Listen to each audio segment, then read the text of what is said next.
Welcome to Stagecoach, where you'll find the best Western books on the market and the men and women who write them.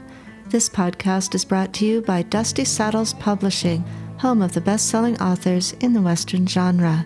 This is your host, Ginger Winters. Join us on the Stagecoach as we take a ride back in time to the Old West with Chosen Path, Book 1 of the Edge of the World series by LeRoy A. Peters, read by Justin King.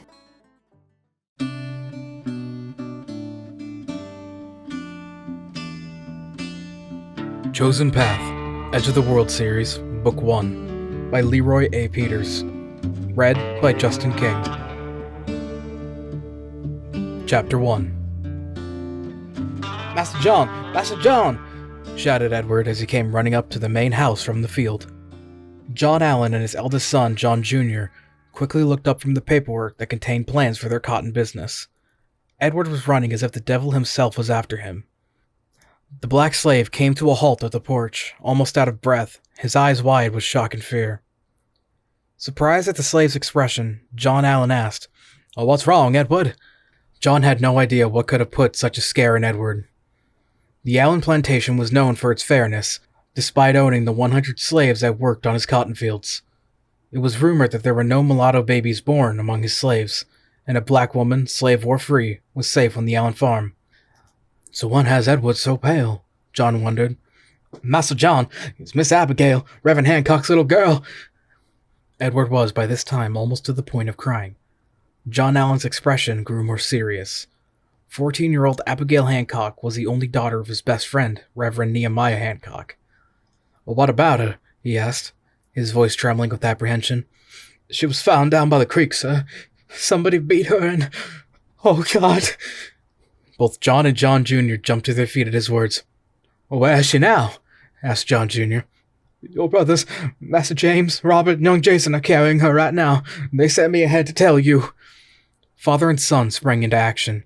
John Sr. had Edward fetch Mabel. She was not only the house cook, but an expert in medicine and healing. Although she was a free woman, she had stayed on after Master John had signed the manumission papers for her, her husband, and son.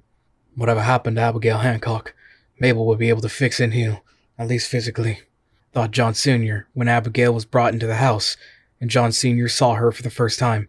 He had to quickly control himself. The description that Edward gave of what was done to Abigail was an understatement. Someone had not only brutally beaten her, but had raped her repeatedly. Her clothes were torn to shreds.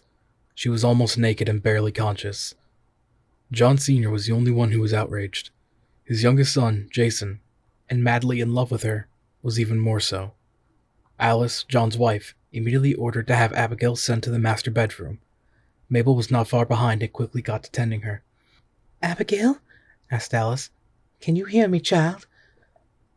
Abigail was barely conscious, but she managed to respond to the woman she affectionately called Auntie Alice. She nodded. "Who did this to you, child?" "Belshazzar Jones," answered Abigail with some struggle. He attacked me on my way home from the store in town." "Damn!" shouted John Allen Sr. "John, please, no cussing." "Woman, my best friend's only daughter is lying there beaten and raped by a man who not only despises her family, but his daddy also is a county sheriff, and his uncle is a judge, and you're worried about me saying a forbidden four-letter word." Less than a minute later, John calmed down and told his sons, Robert and Jason, to head over to the church and tell Abigail's parents and her brother that they needed to come immediately, but not to tell them what happened yet. Chapter 2. Reverend Nehemiah Hancock was just finishing up his papers that he had written for his upcoming sermon on Sunday. The 42-year-old Baptist preacher was not your typical hellfire and brimstone type with a lack of a sense of humor. He was also not the kind of man you would expect to be a preacher after one look at him. At 6'8" and 280 pounds of rock-solid muscle, Reverend Hancock was intimidating. Of English descent and a descendant of one of the Mayflower refugees, Nehemiah found his calling to preach the good news after serving in the War of 1812. A staunch abolitionist and a follower of the early 17th century New England Puritan preacher Roger Williams, who was a staunch supporter of American Indian rights and an abolitionist himself. Reverend Hancock was a man ahead of his time, as far as race relations, equality, and religious tolerance were concerned, more than his neighbors cared for or wanted. He strongly believed that all men and women, regardless of skin color or religion, were equal in the eyes of God, and he was not afraid to practice what he preached. A secret conductor of the famous Underground Railroad, many runaway slaves owed their freedom to the good Reverend and his family. His devoted wife of 15 years, 35-year-old Abigail, shared her husband's convictions.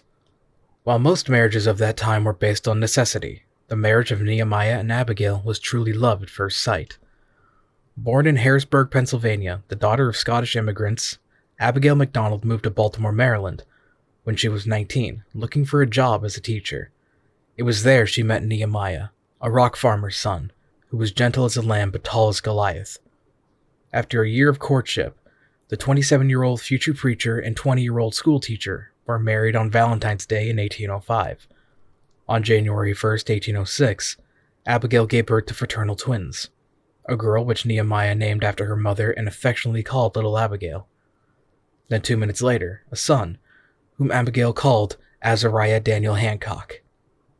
Reverend Hancock and his wife were different as night and day. To say that they were complete opposites was an understatement, according to those that knew them. While the good Reverend was a giant block of muscle of a man, Abigail was short and pudgy at 5'2". While the Reverend had a huge sense of humor and didn't take life too seriously, as most preachers of his time did, his wife was always serious about everything and had a bit of a temper. What they did share was a love of their children, love for God, and love for people. Both parents were strict and staunch believers in spare the rod, spoil the child, but they were also loving and taught little Abigail and Azariah humility, standing up for what is right, picking and choosing your battles, and the benefits of hard work. When he wasn't preaching, Reverend Hancock and his family were always busy on their farm, where they raised corn, goats, sheep, hay, and tobacco. Farming is what helped Reverend Hancock develop strong muscles on his large frame. His son Azariah was not that far behind. The youth inherited his father's strength and height. By the time he and his sister turned 14, 3 months previously, he had already grown to 6'6" and weighed a muscular 260 pounds. Little Abigail inherited her mother's height, being 5'5", but was slimmer and petite. The family was strong and close-knit, which they had to be. Being an abolitionist in slaveholding Montgomery County, Maryland, was not a place where you could make friends. However, that changed after the War of 1812, before Nehemiah became a minister. During the war, he befriended John Allen and saved his life at the Battle of Horseshoe Bend. When the two returned home after the war, they not only became neighbors, but lifelong friends and allies, even though John and his family owned over 100 slaves. Over the years, the Hancock children would play with the Allen children, and it was no secret that Jason Allen, John's youngest son, had a crush on Abigail. With her father's permission, the two would always go horseback riding, either in the woods or on the Allen plantation, and Jason would always have her back home before her curfew. Azariah was always shy around girls and preferred to be by himself a lot. This mostly had much to do with his family being not well liked in the community, even though he considered many of the Allen boys, as well as the slaves on the Allen plantation, good friends. When he wasn't helping on the farm, he would go off alone and hunt turkey and white-tailed deer and bring them home. His father taught him how to skin game when he was old enough to pick up a rifle, so this had become second nature to him. Azariah was doing exactly that on his recent kill, when he saw Robert and Jason Allen riding up the road towards his house, as if the devil himself was on their heels. "Azariah, are your parents home?"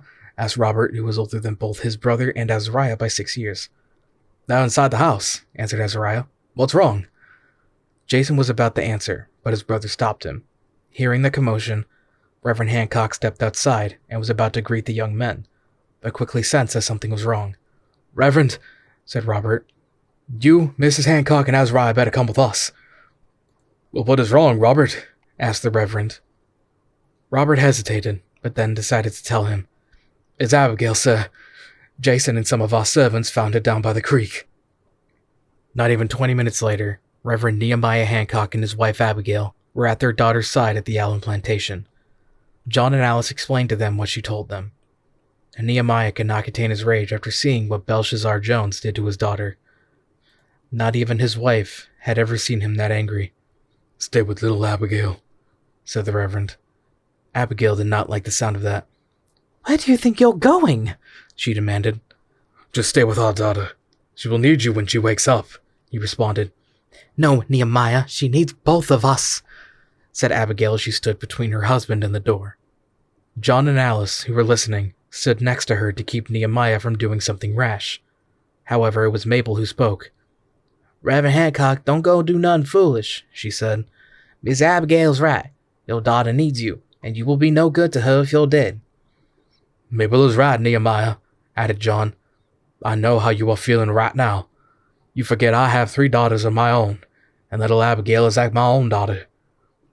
Nothing would satisfy me more than to see Belshazzar Jones pay for what he did to her, but you have to remember, you are a man of God now. Vengeance goes against everything you believe in and everything you have taught. Nehemiah's blood was boiling, but he knew John was right. Still, this was his daughter, and he wanted revenge. He knew, like everyone else, that Belshazzar Jones was not going to be arrested or tried for raping the daughter of the town's Negro-loving preacher. But something had to be done. Daddy? The small, struggling voice brought the good Reverend back to his senses, as he and his wife turned to see their daughter awake. I'm here, little Abby, he said as he approached her bedside. Tears welled up in both parents' eyes as they held their daughter's hand. I'm sorry, Daddy, said little Abigail. Sorry for what? I tried to fight him off. He was too... You hush now, child, said Mother Abigail. It is not your fault. It was him and him alone. In one way or another he will pay for what he did to you. Your mother is right, said the Reverend. Right now, rest. We will not leave your side. So entrenched was everyone in caring for little Abigail that no one paid attention when Azariah left the room. No one noticed him leaving the Allen plantation except Jason Allen, who said nothing. Chapter 3. Later that evening, Belshazzar Jones was walking through the woods on his way home. His family plantation was not as big as the Allens, but they owned at least 20 slaves, which was enough to run it, and additionally, his father was a town constable. The 20-year-old had just bragged to his friends at Harper's Tavern how he poked Abigail Hancock, the daughter of the Negro-loving preacher. She was not the first woman he raped. In fact, for his 14th birthday, his father gave him a slave girl as a rite of passage to manhood. Since then, Belshazzar has had his way with 3 black women from his father's farm and 2 from his uncle's plantation. Abigail Hancock was not the first white woman he ever raped, but the first victim to ever fight back. That turned him on. Black slave women, who he called his harem, never fought back, mainly because they feared the consequences of what would happen if they did. The idea of a woman fighting back gave him an excitement that he never dreamed of. I think I'll poke this Negro-loving preacher's daughter again first chance I get, he said to himself. Engrossed in his thoughts, he didn't notice someone standing in his path, holding a loaded blunderbuss and pointing it at him. That is far enough, you sick bastard, said Azariah. Belshazzar Jones stared at the large youth, and realizing the gun was pointed at him, he laughed. Well, ain't that sweet? Come to defend the honor of that whore of a sister. Azariah's blood began to boil. He was about to pull the trigger, but he had a feeling that he shouldn't. You ain't got the guts, preacher boy, taunted Belshazzar. After all, what would your daddy say with all that talk of vengeance is mine, saith the Lord's nonsense? Azariah didn't lower the blunderbuss. He just stood there, still hesitant, while Belshazzar continued to laugh and taunt him. That's what I thought. As for your sister, I think I will visit her and give her another poke. Maybe bring some friends to join in and you can watch. That did it. Azariah, without hesitation this time, raised a blunderbuss at Belshazzar Jones and fired. The blast and its force sent the rapist over 4 feet from where he stood. He landed on a tree with a hole in his chest the size of a grape shot. Azariah walked up to his sister's dying rapist. Belshazzar Jones was wheezing, gasping for air. I'll be damned, you son of a... were Belshazzar's last words. You are indeed damned, said Azariah, for what you did to my sister. Chapter 4. The next morning, Nehemiah and Abigail were having breakfast at their daughter's bedside, while she was recuperating on the Allen plantation. It dawned on them the night before that their son was missing. John Allen Sr. and his two eldest sons, John Jr. and William, along with one of the slaves, Champ, went out searching for him. "I hope Azariah hasn't gone and done anything foolish," said Abigail. Nehemiah said nothing. He was torn between being a preacher and following the teachings from the Bible about vengeance, and being a father whose only daughter was brutally raped, and his missing son probably had gone to take matters into his own hands. As if reading her husband's thoughts, Abigail gently placed a hand on his. "It is in God's hands, Nehemiah," she said. "All we can do now is pray that justice will prevail." I know, Abigail." Nehemiah couldn't stop his hands from shaking as he gently squeezed his wife's hand. "For God's sake, she is our daughter. I should have never let her go into town by herself." Before anyone could say more, John entered the room with a dour look on his face. "Did you find Azariah?" asked Nehemiah. "Yes, we found him. He is safe," answered John. "But we got a problem, Nehemiah. A big one." "Well, what happened?" asked Abigail. Belshazzar Jones was murdered last night. His body was found early this morning not far from his daddy's plantation, with a hole in his chest the size of a grape shot. Nehemiah and Abigail looked at each other as if they knew who was responsible before asking John. "Azariah. He confessed to us when we found him by the creek a mile from here," answered John.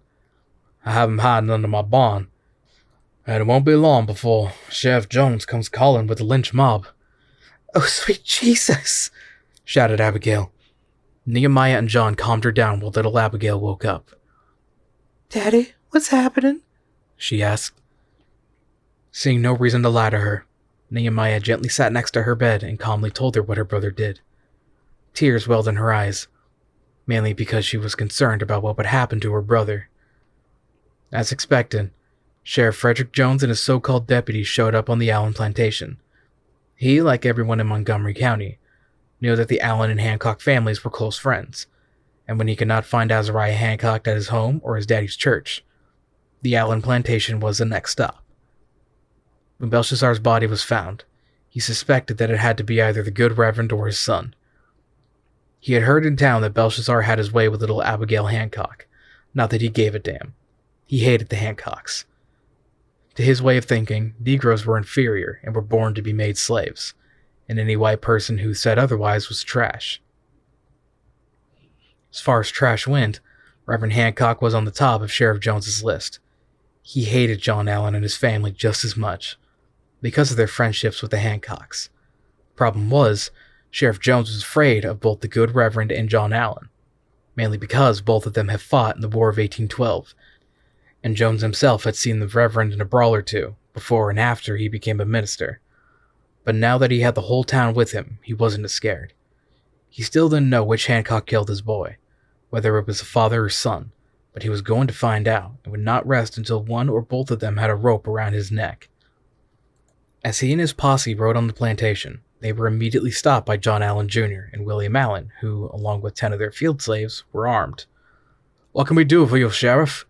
asked John Jr. "Is your pa home?" "I'm right here, Frederick," answered John Sr. as he stepped out onto the porch, also armed with his musket. Behind him came Nehemiah, who was unarmed. He stood behind his friend and saw a look of hatred in the eyes of the sheriff. Jones stared coldly at Nehemiah with murder in his eyes. "You know why I'm here, Allen, and I think your Negro-loving preacher friend knows why, too." "I heard about Belshazzar, Frederick," said John Sr. "You have our deepest condolences." "Like hell you do!" John Allen never called Jones by his title, feeling that he didn't deserve to be a sheriff or in any position of authority. Frederick Jones knew this, and it irritated him. "Where were you last night, Reverend?" "My wife and I were here last night attending to our daughter," said Nehemiah, "after your son brutally raped and beat her near to death." Jones nearly lost his temper and was about to go for his pistol, but they thought better of it when he realized that he and his posse were outgunned. "That is a very serious accusation, Reverend Hancock," said Tom Hooper. Hooper was a local blacksmith and also didn't care much for the Hancocks, but he wasn't too fond of the sheriff either. Since he had a daughter himself, he didn't have much sympathy for Belshazzar Jones getting blown away, if what he had heard was true. Do you have any proof that young Belshazzar raped your daughter? You can ask her yourself when she's better, said Nehemiah. She told us that Belshazzar attacked her on the way home from town yesterday morning, and John's sons and one of his slaves found her by the creek nearly dead. That is a damn lie, and you know it, you Negro-loving son of a bitch, shouted Sheriff Jones. Everybody knows that your little girl's probably a whore who likes it rough. That was more than young Jason Allen would tolerate. Your son deserved what he got. Jason, be quiet, said John Sr. Look here, Frederick. If little Abigail Hancock said that your boy raped her, then she raped her. Now my question is, what is the reason for your presence on my property? I want my son's killer. And if the good Reverend here is not the killer, he knows who is. You're right about one thing, Frederick Jones, said Nehemiah. I did not kill your son, but I sure wish I did. What about your son, Azariah? Asked Tom Hooper. Do you know where he was last night? Or better yet, is he here? Before Nehemiah could answer, John answered for him. He is not here. Forgive me if I don't take your word for it, Allen, said Jones sarcastically. Surely you won't mind if we search your fine plantation. Allen and his boys, as well as their armed slaves, raised their muskets at the posse. Jason Allen had his musket pointing straight at the sheriff. I do mind, said John. This is my home, my property, and you have no authority here. Jones, with that being said, you and your lynch mob have until the count of 10 to get the hell off, before you join your son. Frederick Jones and his men knew that this was a battle they would lose. The Allen family had connections and were powerful in Montgomery County. Another reason why Frederick Jones hated them so much. But there was little he could do about it now. This ain't over, John Allen. And you, Negro-loving preacher, you better watch your back. I will find your boy one way or another, and he will hang. That I promise you. Chapter 5. Azariah's gonna have to leave here, said Nehemiah. Mother Abigail was stunned. The good Reverend and his wife, along with John Allen, Champ, and some of the other servants, were in the barn, helping Azariah out of the hole they had him hidden in. And just where is he supposed to go? Asked his mother. He is only 14, for God's sakes. 14 and already has a death sentence on his head, said John. Nehemiah's right. If Azariah stays, the sheriff and his friends will find him and hang him the first chance they get without trial. I know where to go, Mother, said Azariah. I thought about it, right after I sent Belshazzar Jones straight to hell. I'll go west. Everyone looked at the boy with renewed curiosity. Just how far west? Asked his father. Past St. Louis, Missouri. John Allen was both surprised and impressed. That far, huh? But there is nothing out west past St. Louis except wild vermin, ruffians, and red Indians, said Mother Abigail. Son, I am told that they will kill you as soon as they just look at you.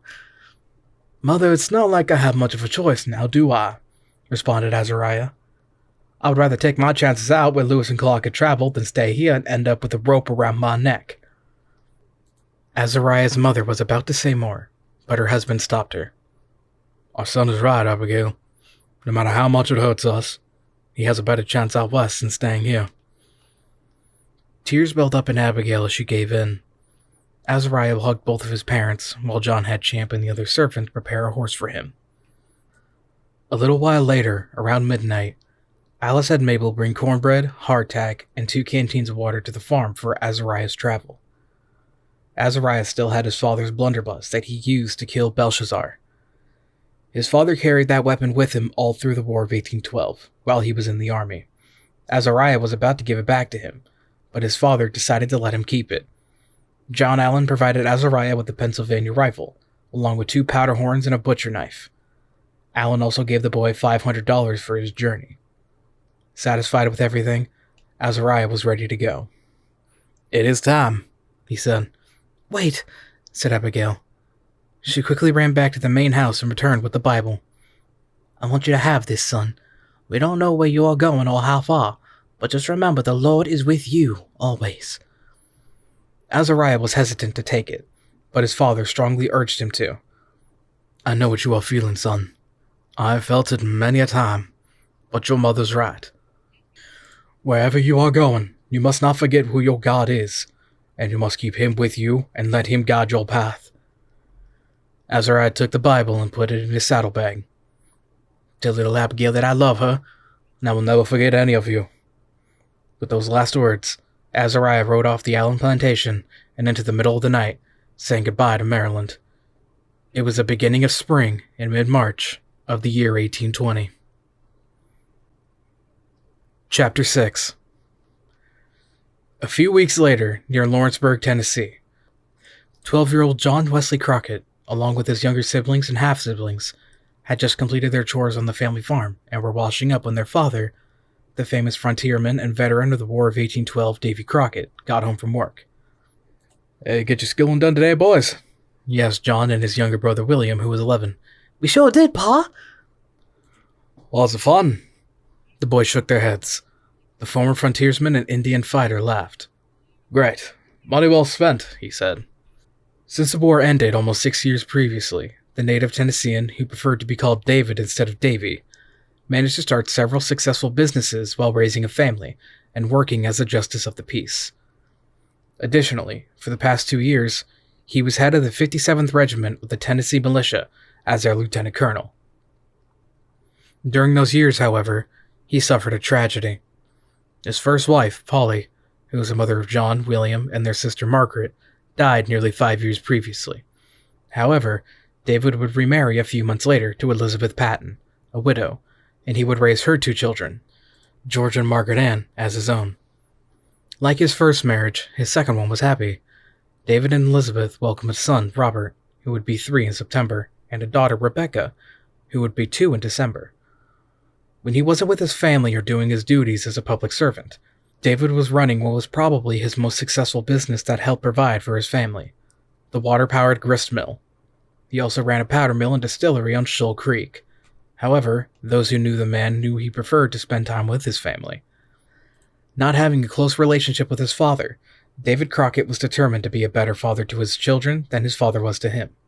It bothered him greatly that his businesses and his public service duties often kept him away from his family. So anytime he was home, he made it a priority to spend time with his wife and children as much as possible. While Elizabeth was getting dinner ready, David sat on his favorite rocking chair and had both Robert and Rebecca on his lap. He was about to read them a story from the Bible when 7-year-old Margaret tapped on his shoulder, trying to get her father's attention. "Someone is coming up the road, Pa." "Oh," he said, knowing the family didn't usually get visitors, despite the reputation of the patriarch.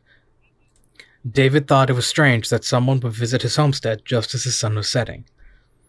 John and William were ready at the door and saw the stranger on horseback riding towards them. "He's a huge one, Pa," said William. "Should we get the rifles?" "Hold that thought," said David. David Crockett was a devout Christian and a kind-hearted human being, but he was no fool. Despite his reputation as an Indian fighter, he did not hate Indians. He was one of the few white people who did not care about skin color, and was also a staunch opponent of the mistreatment of American Indians. This, of course, earned him some enemies, one of them another Tennessean named General Andrew Jackson, under whom Crockett served during the War of 1812. David watched as the stranger rode to a stop in front of his home. The man was huge, probably taller than Crockett himself, who was no little person. "Greetings, sir," said the stranger. After hearing his voice, Crockett couldn't help but be shocked. This was still a young boy, probably no older than John himself. "How do you do, young man?" "Tired and hungry, sir," answered the stranger. "My name is Azariah Hancock, and I have come a long way." David sensed that the boy was no threat to his family, and he did look famished. "Well, come on down," David said. "Tonight is your lucky night. My wife is just getting dinner ready." "Thank you, sir," said Azariah as he got off his horse. "I am sorry, mister, but I didn't catch your name." "David Crockett, at your service. But some folks in these parts call me Davy." Azariah's eyes widened in shock and awe. He had heard of the exploits of the famous Davy Crockett from his father, and now he was standing before the legend himself, shaking his hand. The frontiersman was amused. "Relax, son. You're only looking at a man, not Jesus Christ himself.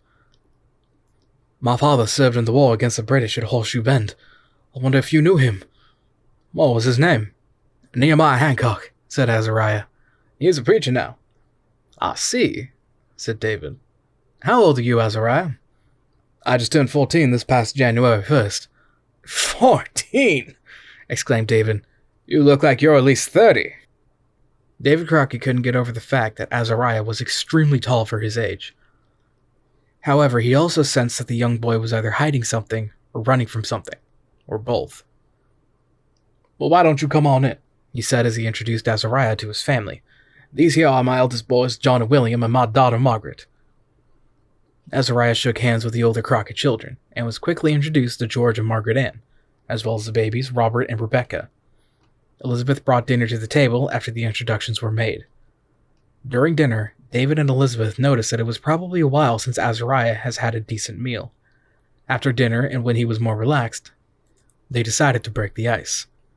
Mrs. Crockett, that was the best meal I have had in a long time, said Azariah. Why, thank you. Tell us, Azariah, said David. Where are you from? Maryland, sir. That is a long way from Tennessee, don't you think? Said Elizabeth. David noticed that Azariah was getting uncomfortable, and decided to send the children to bed. It was getting late anyway. You're not in trouble with the law, are you, son? Azariah gave the former frontiersman a look that confirmed his suspicions. Yes, sir, I am. Seeing no reason to lie, Azariah explained what happened to his sister, and why he was forced to leave his home and his family. The Crocketts believed every word, and David simply sympathized with the young man. What you did was very brave, Azariah. Not many good men would get justice for their sister in face of injustice. I'm not sure it was justice that I was looking for, Mr. Crockett, said Azariah. It feels more like vengeance. David raised an eyebrow and smiled. In your case, they go hand in hand. How so? Asked Azariah. Well, from what you told me, this Belshazzar Jones person was the son of the sheriff and nephew of the county judge, who both hated your family because of your strong opposition towards slavery. Since it was obvious that your sister was not going to get justice on that reason alone, you had no reason but to take matters into your own hands. Azariah pondered that for a moment. You think so? David nodded. Now, if Belshazzar was going to be arrested for raping your sister and given a fair trial, that would have been a different story. But since we both know that was not going to happen, I would say you did the right thing. It is getting late, said Elizabeth. Azariah, why don't you stay with us for a while? Azariah was not sure if that was a good idea. For all he knew, there could already be a bounty on his head, even though he was already hundreds of miles from Maryland. Plus, he didn't want to bring any trouble upon the Crockett family, not after the kindness they had shown him. I do not want to be a burden unto you and your family, ma'am. No burden at all, said Elizabeth. Plus, we could use some extra help around the farm. And you will be paid for it, added David. You will also be safe with us, so you could stay as long as you like. Since he was in no rush, Isaiah decided to take the Crocketts up on their offer. Chapter 7. For almost 2 months, Azariah lived and worked for the Crockett family. He became a surrogate big brother for the Crockett children, even though he was only 2 years older than John Crockett. But on the first day of June, he was getting worried and restless, because he could not shake the feeling that he was still being hunted, and he was afraid he would bring nothing but trouble to the Crockett family. Restless, because he planned to head west toward the wilderness, past St. Louis to the Rocky Mountains, where Lewis and Clark explored 2 years before his birth. Later that night, he informed David and Elizabeth Crockett that he was moving on. Although both were sad to see him go, they understood. I was a lot like you when I was your age, Azariah, said David, wanting to see what was beyond the next horizon.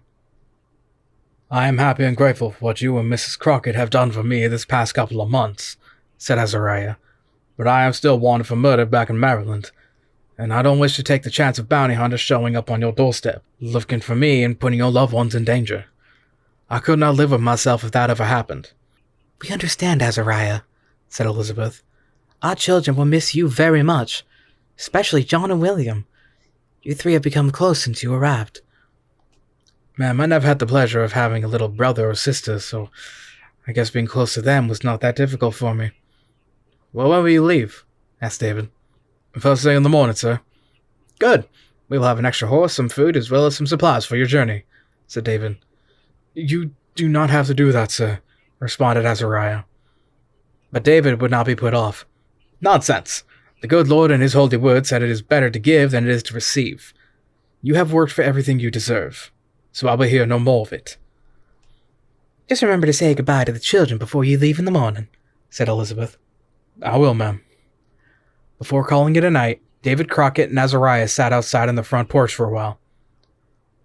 "Azariah, before you leave in the morning, there is one thing I would like to tell you, something that a good man should live by always." "What is that, sir?" asked Azariah.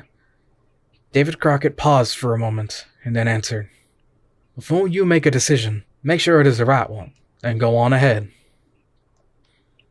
3 weeks later in St. Louis, Missouri, Irish trapper Liam O'Reilly sat by a fireplace in a tavern not far from the docks.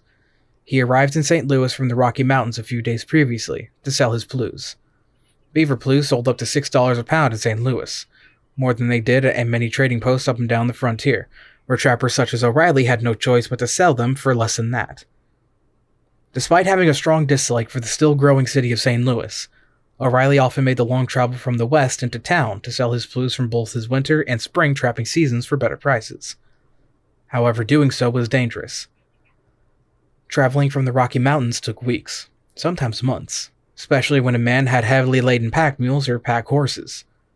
Trappers, or mountain men as they're better known, dealt with unpredictable weather, accidents, even more unpredictable wild animals, such as grizzly bears, wolverines, mountain lions, and packs of wolves.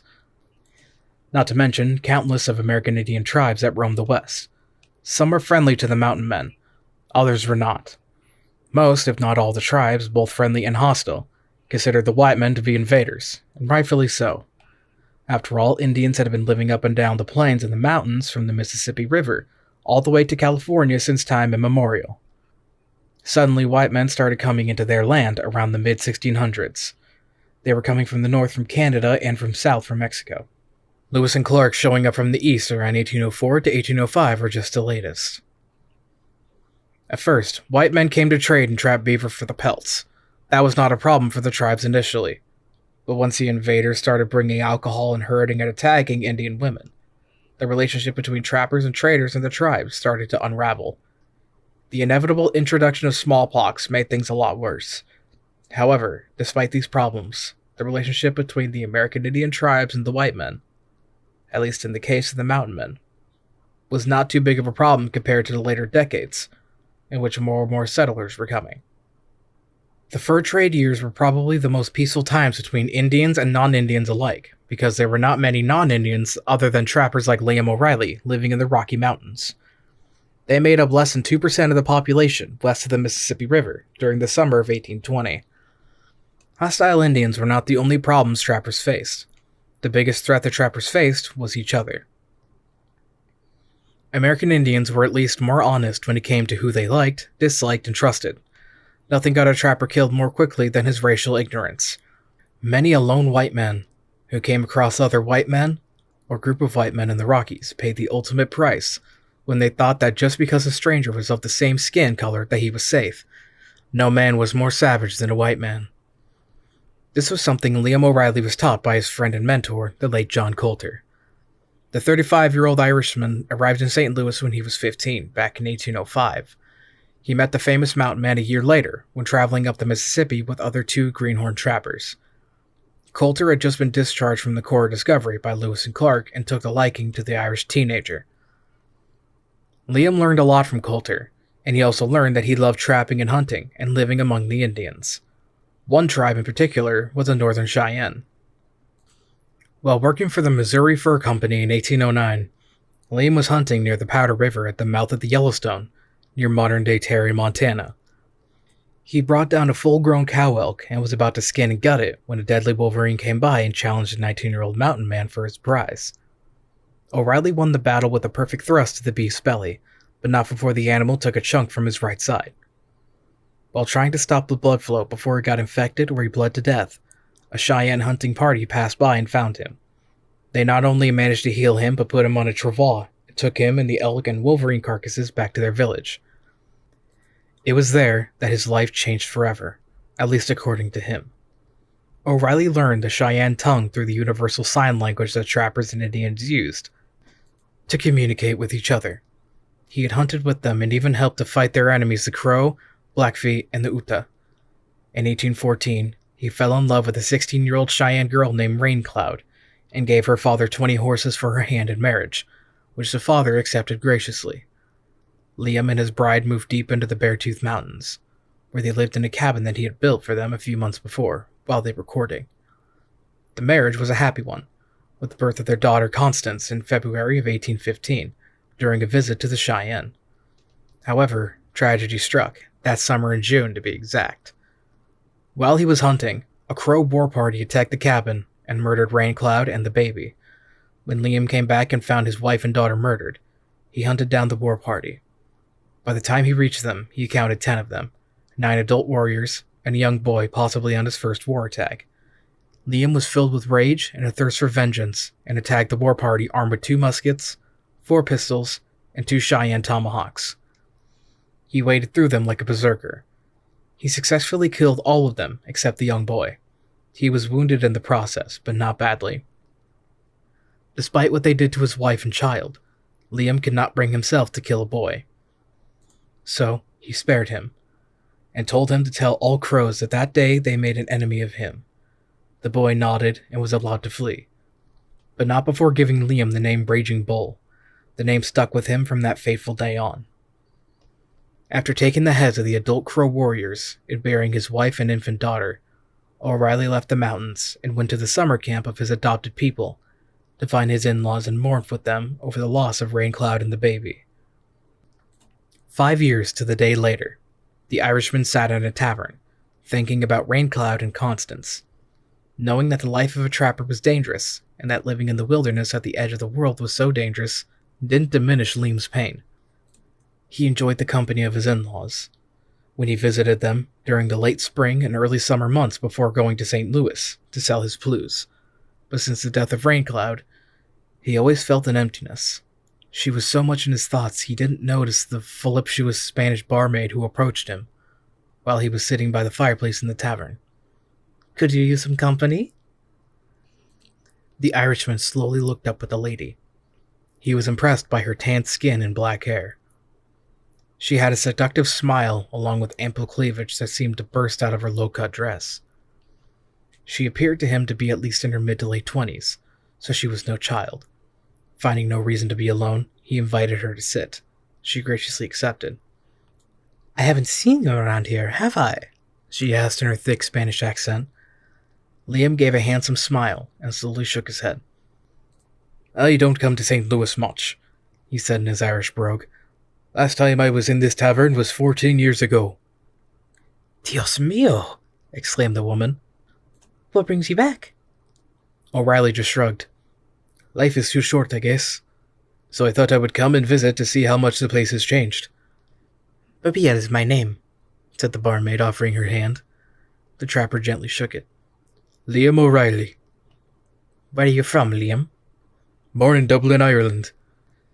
But I was raised in Boston, Massachusetts, before coming out here back in 2005. Maria was curious. By the way Liam was dressed, she could tell that he was a trapper, and that was probably why he came out west that long ago. In her line of work, many of her customers were trappers and mountain men who came back and forth to sell their plues to make their fortune. Most of those who went out into the unknown never returned, more than likely killed.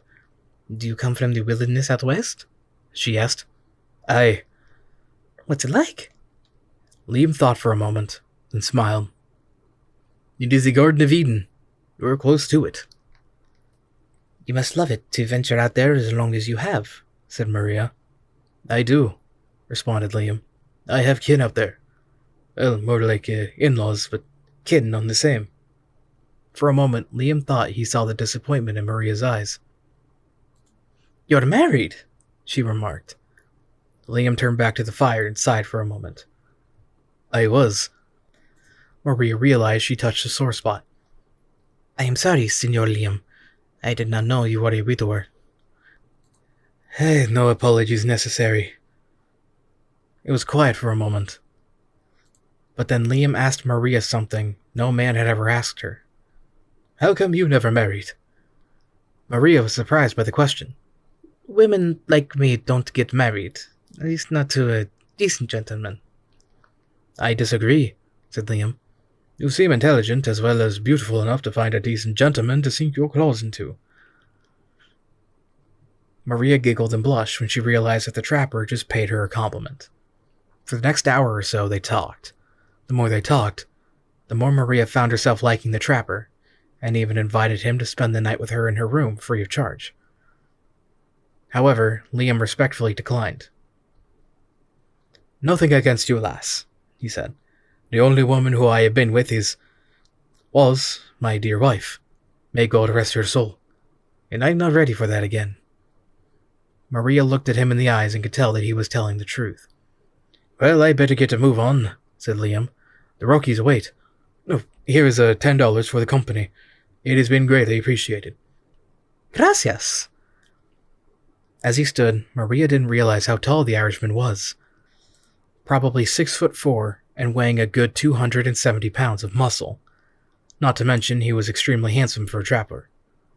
You sure you don't want to stay? She asked. Liam just smiled at her and nodded as he slowly turned and picked up his rifle and Wolverine hat. He gently bowed to Maria before walking off into the summer afternoon.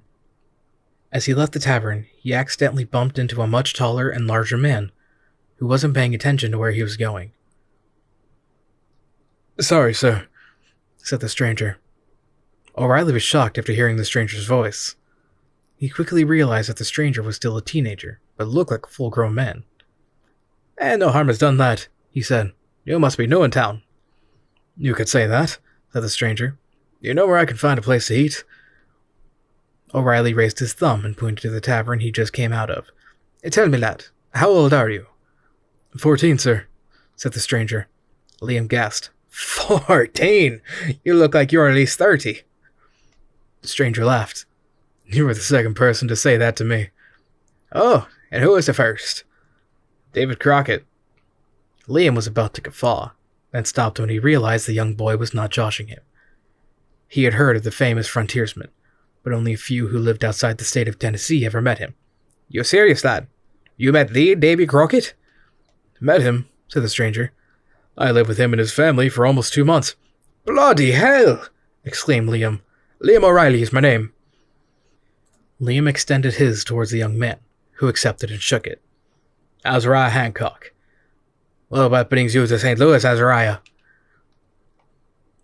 Azariah paused for a moment, not sure if he wanted to tell Liam the real reason. But after looking at the Irishman's gentle demeanor and the clothes he was wearing, so typical of the trappers and mountain men that lived out west, he saw no reason to lie. I'm heading out west to become a trapper. Liam raised an eyebrow. Are you now? Azariah just nodded. He wasn't sure if he liked Liam's suspicious expression. At the same time, there was something about the man that said he was not a threat. Aren't you kind of young for such dangerous work? Asked Liam. Maybe, maybe not, responded Azariah. But it is not like I have much of a choice. Liam did not need to ask what the youth meant by that. Most trappers who came out west were either runaway teenagers who escaped from an abusive home or apprenticeship, or fugitives from the law. And since there were no law west of the Mississippi River during the 1820s, the wilderness and the Rocky Mountains were the closest thing to true freedom they could ever have.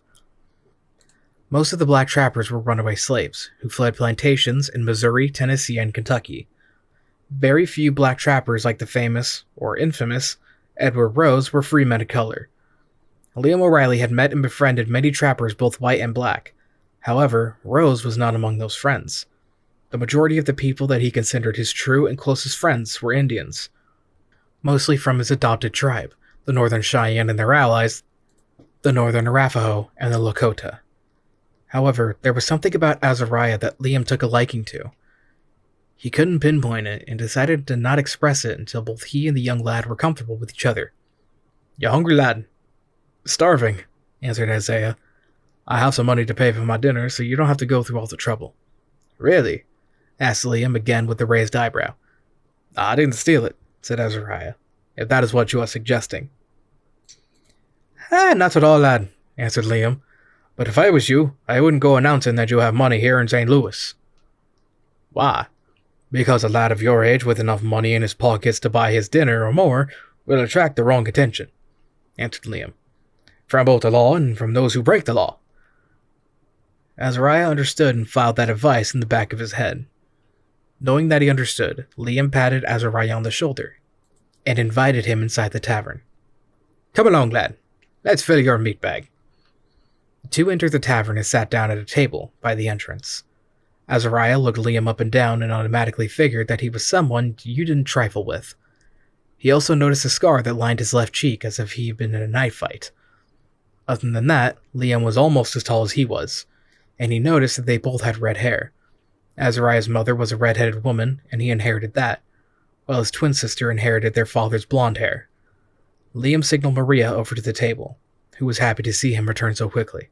Back so soon, Liam? She asked. Liam just laughed and introduced Azariah. Pleasure to meet you, Maria said. Likewise, ma'am. Maria, can you get us the best steaks you got? Asked Liam. Of course, answered Maria. Anything to drink? Water for me, answered Liam. You, Azariah? The same, water. Some of the other patrons in the tavern overheard and snickered.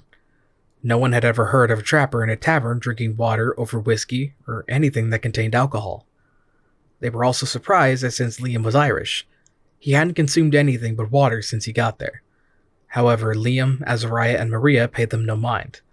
Maria went away to fill their orders, while the men got to know each other better. So, lad, said Liam, you never told me why you want to be a trapper. Azariah wasn't sure if he should tell Liam the entire truth, but Liam senses his trust. This is just between me and you, lad, he promised. Not even sweet Maria has to know. Sensing that he could be trusted, Azariah quietly told the Irishman everything, from his twin sister's rape to ending the life of the son of a bitch who raped her and why he had to flee his Maryland home, leaving behind his family and what few friends he did have. He told them of how he met David Crockett and his family and stayed with them for a couple of months before leaving for here. I heard that out west a man can start a new beginning without worrying about his past catching up to him. Aye, lad, said Liam. This is true, but it comes at a price. Liam was about to explain the ways of a trapper to Azariah when Maria returned with their meals and glasses of water. Liam paid Maria generously more than the meals cost, for which he was grateful, and she let him know, before returning to her work. Azariah noticed how pretty she was, and even mentioned as much to Liam. I think she likes you. Maybe, responded Liam. You never know, though, when it comes to the ladies in her profession. Despite his youth, Azariah understood what the Irishman meant by that. She's not a... Aye, lad, answered Liam with a grin. She is. Azariah turned red as he chopped into a steak. Wanting to change the subject, he asked Liam more questions about being a trapper. Are you serious about going west and becoming a trapper, eh? Asked Liam. Azariah just nodded. Well, I will tell you that it is not for weaklings, said Liam. It is constant, back-breaking work, trapping for beaver. Azariah listened intently as the Irishman continued to explain.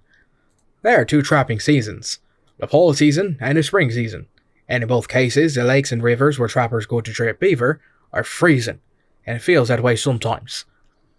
Is it worth it? Asked Azariah. Aye, lad, answered Liam. As long as uppity rich people are still buying beaver hats in New York, London, Paris, and even here in St. Louis. A trapper can make up to almost $5,000 a year, sometimes up to $10,000. Azariah almost choked as he was swallowing water from his cup, hearing how much money a man can make from trapping. That much in a year! If he lives long enough, answered Liam, and is smart with his money. Azariah again was looking at the scar running down Liam's left cheek. Crow did that to me, said Liam. Huh? The Irishman smiled. A scar on my cheek, he said. A Crow warrior trying to take me scalp a few years back did this to me. Must have been one hell of a fight, said Azariah. Aye, lad, it was, answered Liam, but I came out on top. Liam then showed Azariah the scalp of the Crow warrior hanging from his belt. Good heavens, said Azariah as he touched it. What are they like out there? Indians, I mean. Human beings just like us, lad, said Liam. Some are good, some bad. But the reason I have lasted as long as I have compared to most trappers is that I respect them. Even the bad Indians? Asked Azariah. But why? Simple, lad. They were here first long before any of us came, answered Liam. You have to look at it from their point of view. We are invaders, at least to some of the tribes. Liam paused for a moment and took a sip of water from his cup. Even tribes who are friendly to the trappers don't fully trust them, and for good reason.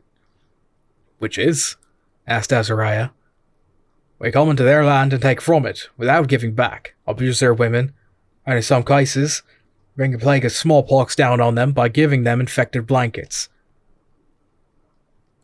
Azariah was not completely surprised at what he was hearing, considering where he came from and grew up. He knew that white men did not have the most diplomatic way of meeting and respecting people who were different from them. But still, he found it a tad bit hard to believe what Liam was telling him. You sure you are not exaggerating a bit?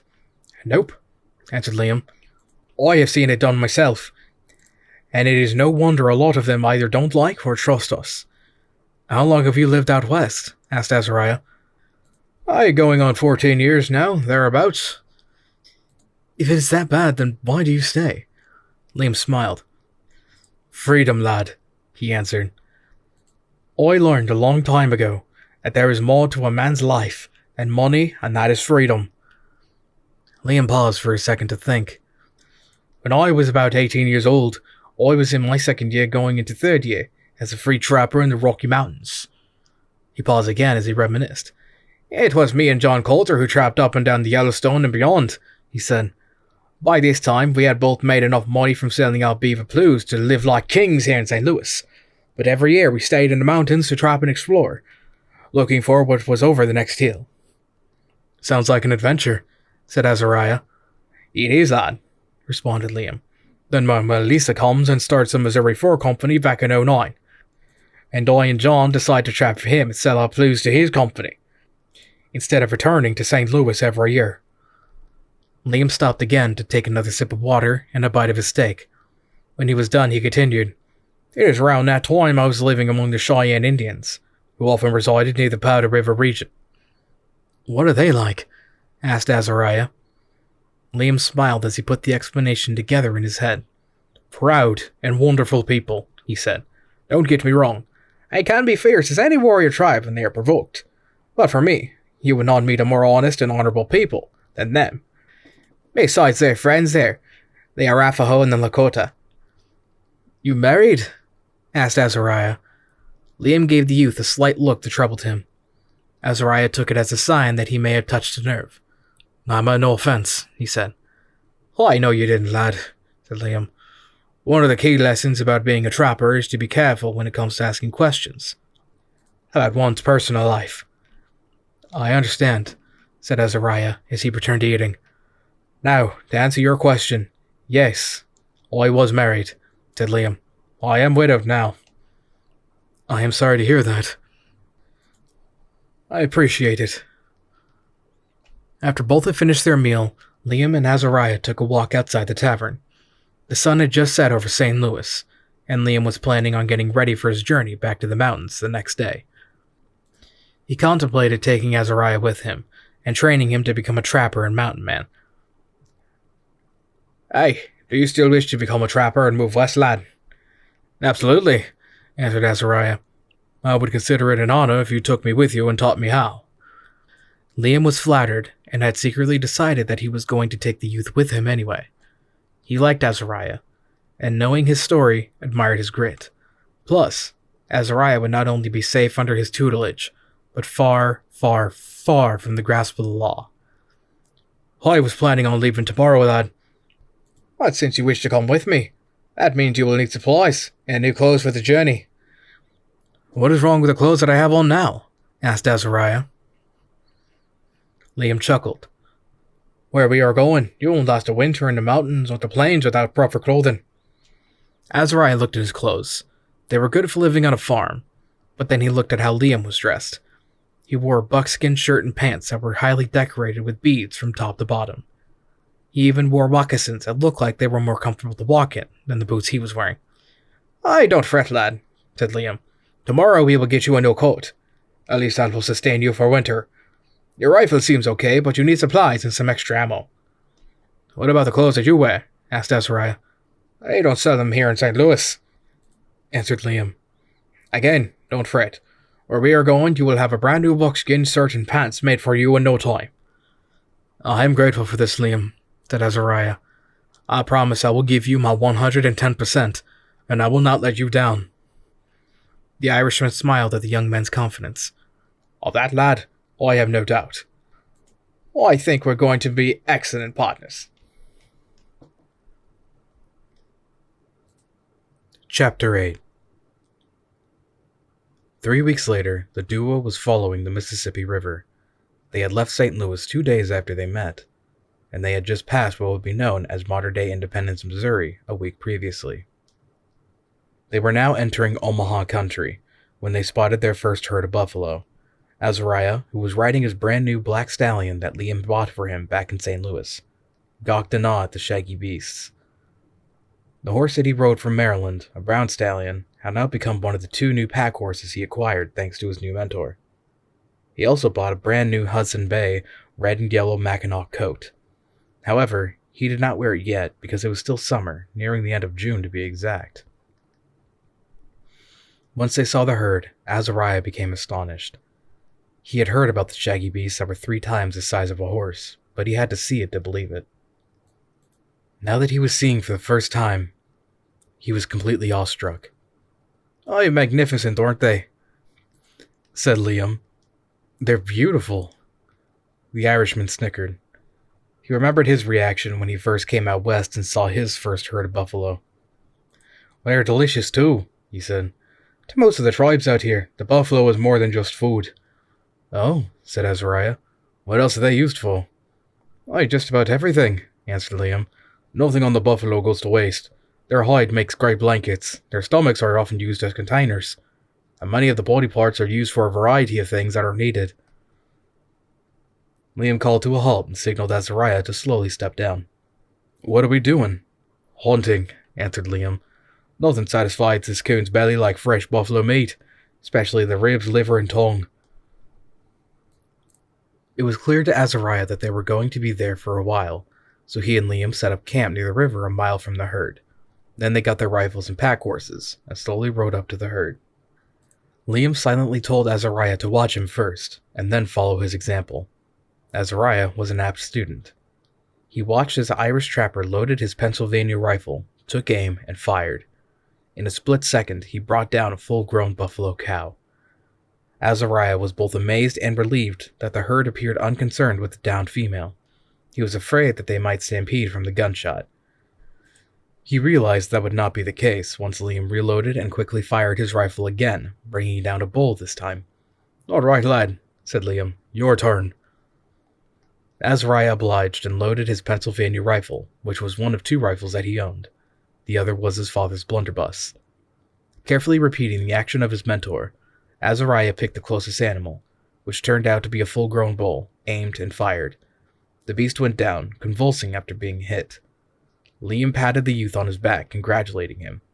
"Aye, that was something, lad," said Liam. "Now see if you can shoot a cow next." "Does it matter if I shoot a bull or cow?" asked Azariah. Liam nodded. "Aye, lad. Buffalo cows have more meat on them than the bulls, and taste better, too." With that information, Azariah picked out a lone cow that had strayed a little far from the herd. After reloading, he repeated the process and fired. The cow was down in a split second. "Right, that is enough, lad," said Liam. "Now it's time to make meat." For the rest of the day, the duo skinned, gutted, and butchered all 4 animals, using the pack horses to drag the meat-laden travois they had made back to camp. Nothing was wasted. Azariah watched and learned as Liam cracked open each skull with his tomahawk and took out the brains and put them in a pouch that he learned was made from the stomach of a buffalo. "What are the brains for?" asked Azariah. "For tanning the hides," answered Liam. "Indian women use them for that. It makes the hide usable to keep a body warm during the cold months." While he was taking out the insides of the last buffalo he shot, Azariah looked up to see Liam chewing on one of the livers. Liam offered it to the youth, but Azariah wasn't sure if he was up to it. "Why, try it, lad," said Liam. "Nothing warms a belly than raw buffalo liver." "But it is not cooked," said Azariah. "Doesn't matter, lad. It's not going to hurt," said Liam. Go on, take a bite. Azariah reluctantly took a bite, and his expression changed. Well? Asked Liam. What do you think? It tastes better than chicken, said Azariah. Tastes better than cattle meat for that matter, too. By the time they were done and returned to camp with all the meat that they needed, it was almost dark. Azariah got the fire started and quickly put some of the meat on a spit. Liam got out the coffee and went to the river to fill their canteens and the coffee pot. After they finished their dinner, Liam and Azariah checked on their rifles and pistols to see that they were cleaned and loaded.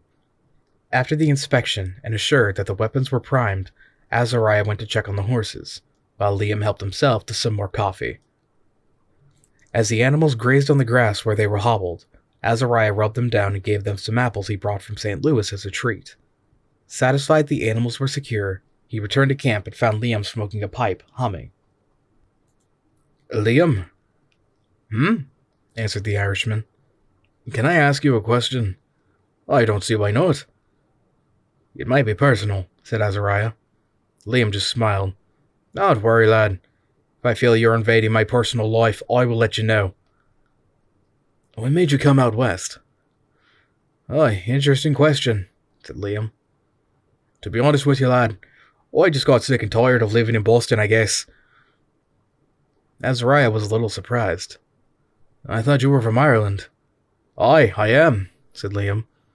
But me family and I moved to Boston when I was 10 years old.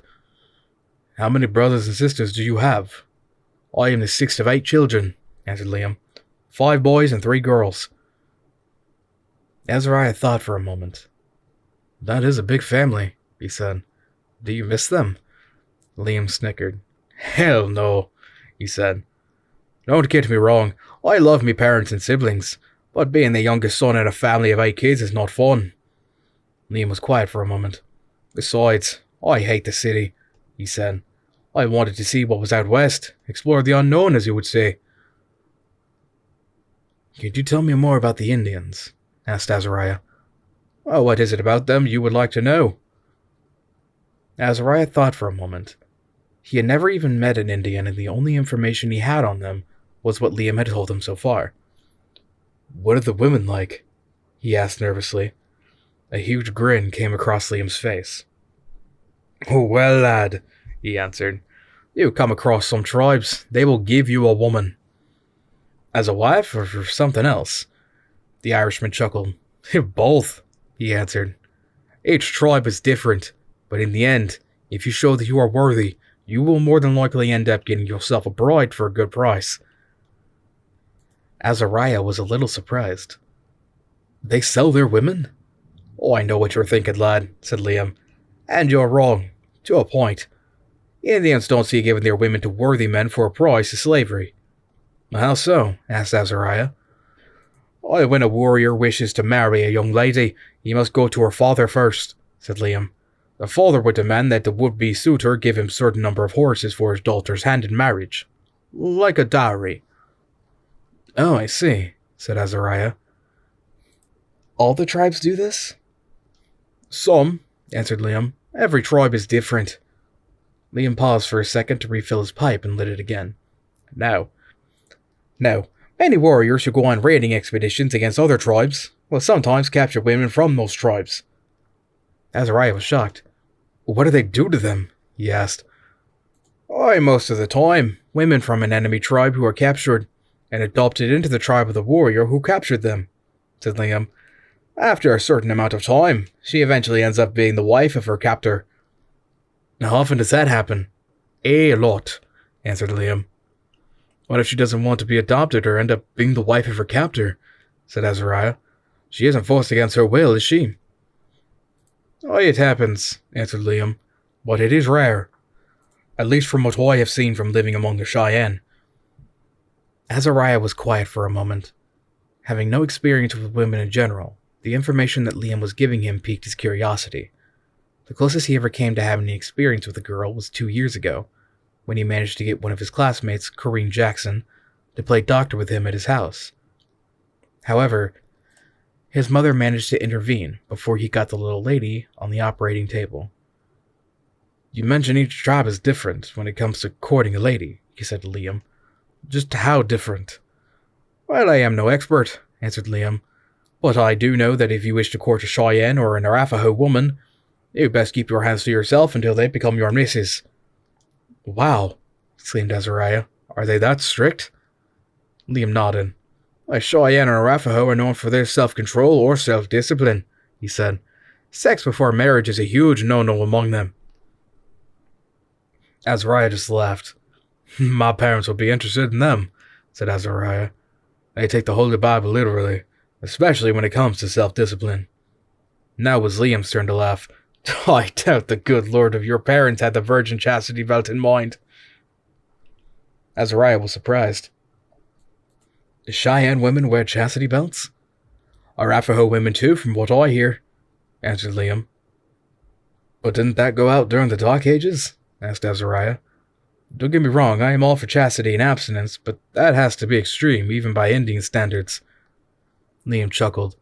I'm sure there are a lot of white overprotective daddies back east who wish we still had the virgin chastity belt.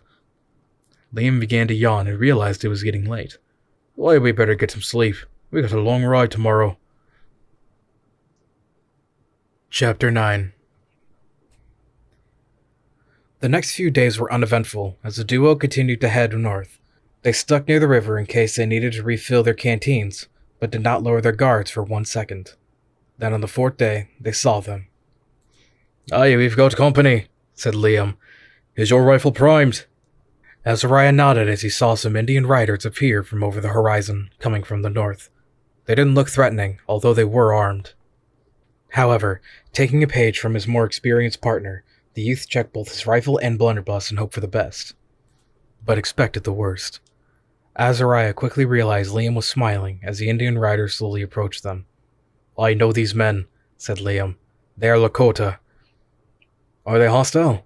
The tribe, I mean, asked Azariah. I can be when provoked, asked Liam. Remember what I told you. You treat them with respect, then they treat you the same way. As the Lakota riders came to a stop in front of the duo, Liam again quickly recognized the leaders and gave a big smile.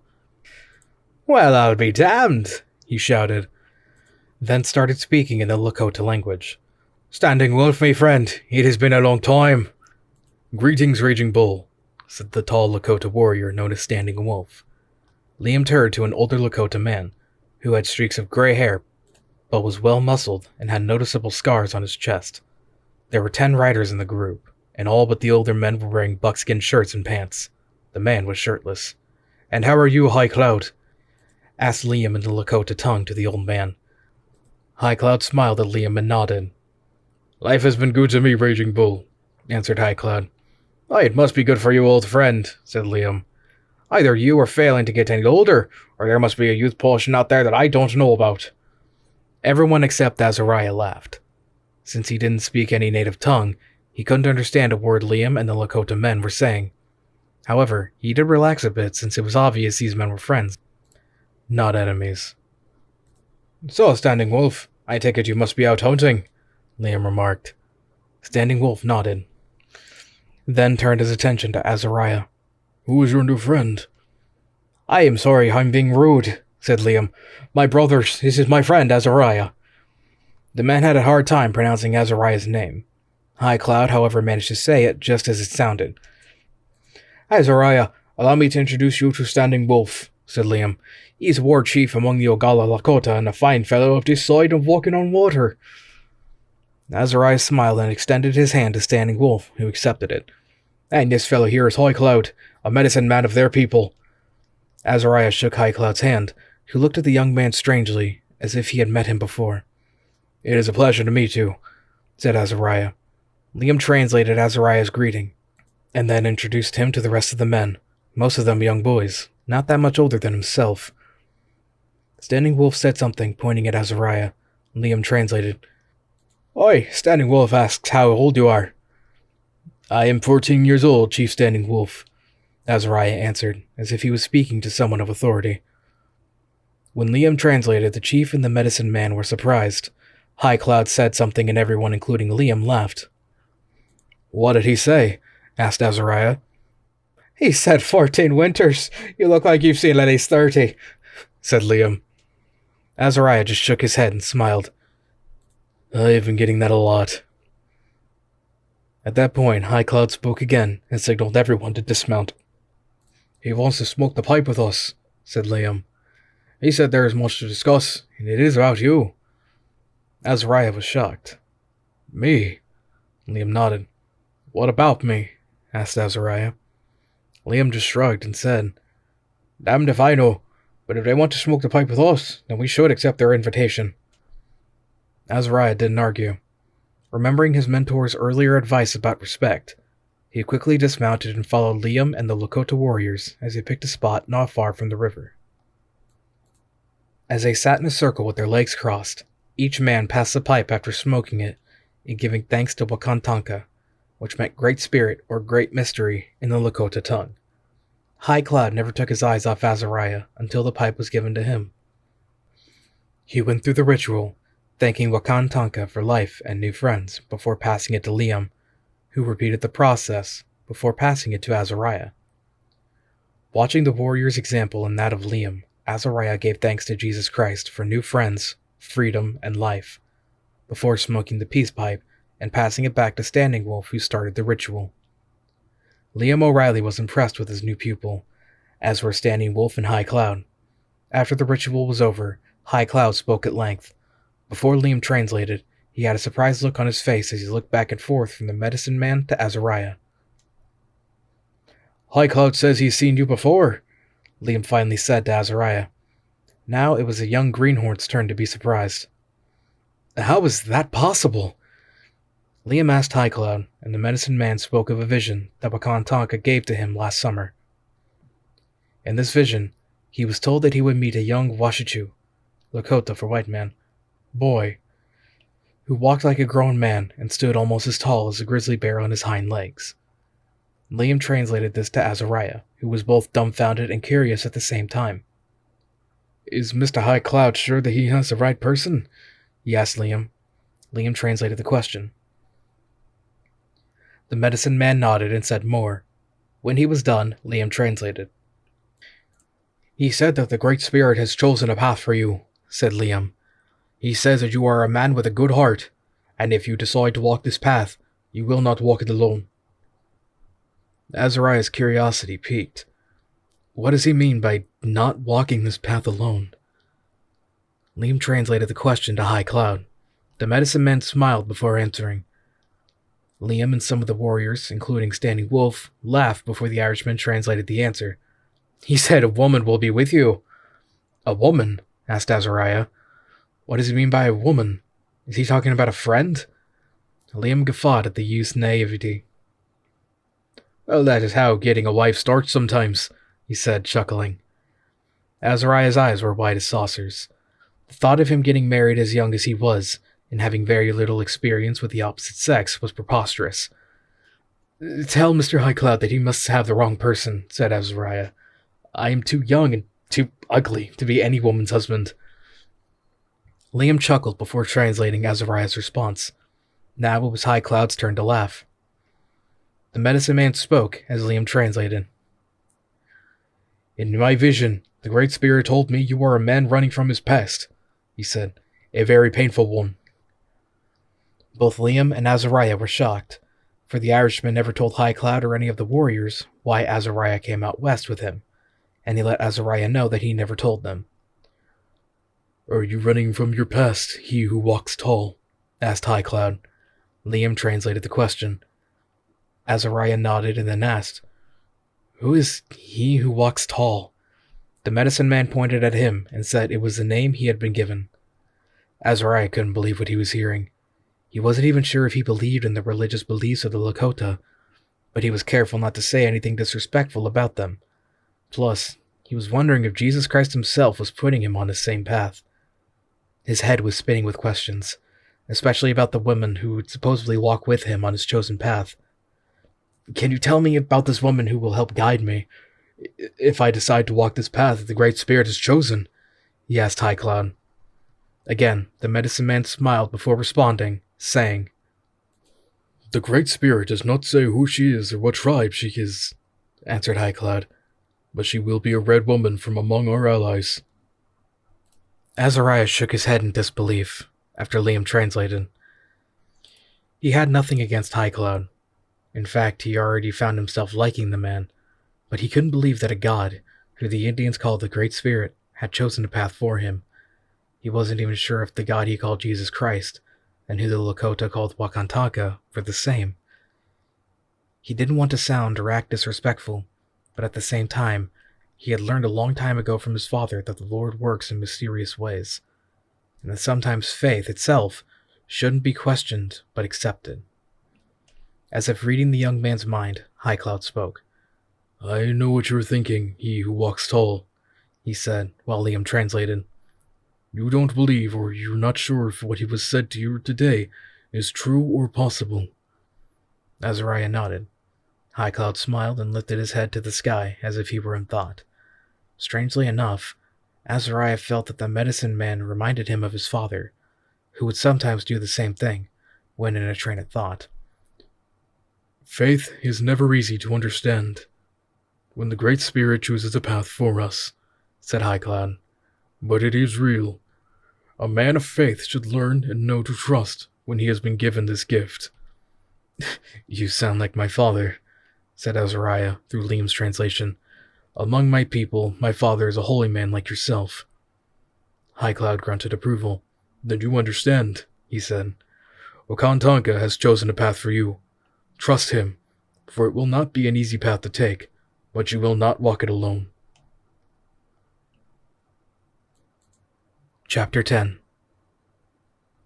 A few days later, Liam OReilly and Azariah Hancock found themselves at least a few miles from the Wind River Mountains. The young greenhorn couldn't help but look in sheer awe. Liam chuckled at the youth, reminding himself of the same reaction he had when he first came to the mountains so many years ago. "They're beautiful," said Azariah. "I like the Garden of Eden, eh?" said Liam. Azariah nodded. However, at the same time, he couldn't stop thinking about what High Cloud had said to him, about the path that was chosen for him. Being a man of faith himself, he was the last person to question something like that, but he couldn't shake it, especially the part about having a woman in his life. So far, Azariah was enjoying his new life as a trapper, despite being a greenhorn. Before he and Liam left the Ogallala hunting party, Chief Standing Wolf gave the youth an eagle feather as a sign of friendship. Upon the advice of Liam, Azariah quickly attached the item to his broad-brimmed hat. In return, he gave the chief and the medicine man, High Cloud, a cross necklace each. It was a gift from his father, who had a collection of them, and would give them out to his congregants. After the trappers and the hunting party said their goodbyes, Azariah waved goodbye to them, and the warriors whooped in response as a sign of respect. Azariah was still thinking about his new name that was given to him by High Cloud, he who walks tall. What a name, he thought to himself. All of a sudden, a gunshot from over a mile away from the north disrupted Azariah's reverie. "Is that what I think it is?" he asked. "Aye," answered Liam. More gunshots and whipping noises confirmed that the source was not only human but Indians. "Aye, we better take a look, lad," said Liam. Azariah nodded and checked his guns to see if they were primed and loaded. "Lead the way, Liam." They came over a hill and spotted a village under attack. Liam took out a spyglass to see which tribe. "Aye, they're Arapaho." "Didn't you say they were allies of the Cheyenne?" asked Azariah. "Aye, lad," answered Liam. Liam turned the spyglass to the west to see who was attacking the Arapaho village.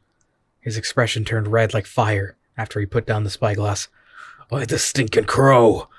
"Another tribe?" asked Azariah. "Aye," said Liam. "And enemies to the Arapaho, Cheyenne, and Lakota. They're the bastards who murdered my family." "What do we do?" said Azariah. Liam took out his Pennsylvania rifle and checked it before answering. "What do you think? I'm going down there and offering the Arapaho a helping hand." Azariah was a little shocked but maintained his composure. "Not by yourself, you're not," he said. "I am coming with you." "Not your fight, lad," responded the Irishman. "It is now," answered Azariah. "Friends watch out for each other, and the Arapaho are your friends, and any friends of yours is a friend of mine." Liam smiled. "I appreciate the offer, lad," he said. "Stay close, and watch your top knot, and remember, shoot all those who are shooting at you." After that, the two trappers raced to the Arapaho village to join in the battle against the Crows. The Arapaho village led by White Antelope was under heavy fire from the Crow. Like their allies, the Cheyenne and the Lakota, the Arapaho were longtime enemies of the Crow since time immemorial. Sometimes attacks between the two tribes would be over horses. Either way, frequently, the battles were extremely personal, and this battle was no exception. White Antelope, along with his good friend Two Hawks, led a group of their warriors to confront the Crow invaders as they were trying to capture the horses. Little did they know, the Crow brave who was going for the horse herd was a decoy. Another group of Crow came in from the northeast and went straight for the village. Only a handful of Arapaho warriors had stayed behind to help defend women, children, and the elderly. They saw the main faction coming toward them, and they moved to get those who couldn't defend themselves to safety. Among those young warriors who saw the new danger was Two Hawks' son, Howling Wolf. At 16 years old, Howling Wolf had already counted at least 3 coups in his life, and has been in battles with the Crow and the Uta. He quickly turned around to get his mother, Clay Basket, and younger sister, Sweetgrass, to safety, before he would join the other defenders to confront the new threat. However, it was too late. The Crow had entered the village and the fighting commenced. Howling Wolf and Wandering Bear, the village medicine man and a close friend of his father, managed to take down 3 of the enemy with their bows and arrows, before going into hand-to-hand combat. Some of the Crow invaders had rifles, mostly fuses, that they traded with trappers, but most had the traditional bow and arrow and lances, just like the Arapaho, and both weapons were used indiscriminately. Clay Basket and 12-year-old Sweetgrass ran to safety with the other women and children, but dread claimed the mother's eyes when she saw 3 Crow warriors riding toward them from the north. The expression on the invaders' faces was evident. All of a sudden, a rifle shot was heard, and the lead Crow's head exploded as he fell backward off his horse. Another shot was heard coming from behind Clay Basket and Sweetgrass, and a second Crow warrior was shot off of his horse. The Arapaho mother and daughter quickly turned and saw 2 white men with red hair charging immediately past them and towards the Crow invaders, screaming and whooping at the top of their lungs. By this time, the battle had almost reached its peak when the newcomers came in. It was clear to the villagers whose side they were on when the older but smaller white man went straight for the last Crow who was approaching Clay Basket and Sweetgrass, but then decided to do a quick U-turn after seeing 2 of his comrades sent to the happy hunting grounds. He never made it, as the older red-headed white man caught up to him and quickly buried what appeared to be a Cheyenne tomahawk into his back, causing the Crow to immediately collapse from his horse. The younger but taller red-headed white man stopped for a moment, turned around, and approached Clay Basket and Sweetgrass. He smiled at both of them before his expression changed as he looked past them. The women turned to see 2 more Crow warriors coming at them. The young man suddenly lifted his rifle and fired, nearly decapitating one of the warriors and severing the right arm of the other. The younger man then charged at the incapacitated but still alive Crow warrior, and immediately took out his pistol and at point-blank range put a bullet in his head. By this time, the older white man returned and spoke to Clay Basket. "I am Raging Bull of the Cheyenne," said Liam. "You and your daughter get to safety with the other women and children quickly." Clay Basket was surprised that the man spoke her tongue, but she did not need to be told twice. She quickly grabbed her daughter, who was still staring at Azariah, and got her to safety. Azariah reloaded his blunderbuss and pistol as he and Liam re-entered the village to join the Arapaho defenders against the Crow. By this time, the invaders saw what the 2 newcomers did to 5 of the warriors and assumed that they were part of a larger force. Not caring for those odds, they immediately retreated, but not before a dozen more of their number were cut down by the Arapaho defenders. Thank you for listening to this episode of Stagecoach, brought to you by Dusty Saddles Publishing, the home of Western excellence, where the best of the Western authors can be found. Visit our website at dspublishingnetwork.com. Please join us for our next episode as we continue with the adventures of Azariah Hancock in Chosen Path, Book 1 of the Edge of the World series by LeRoy A. Peters.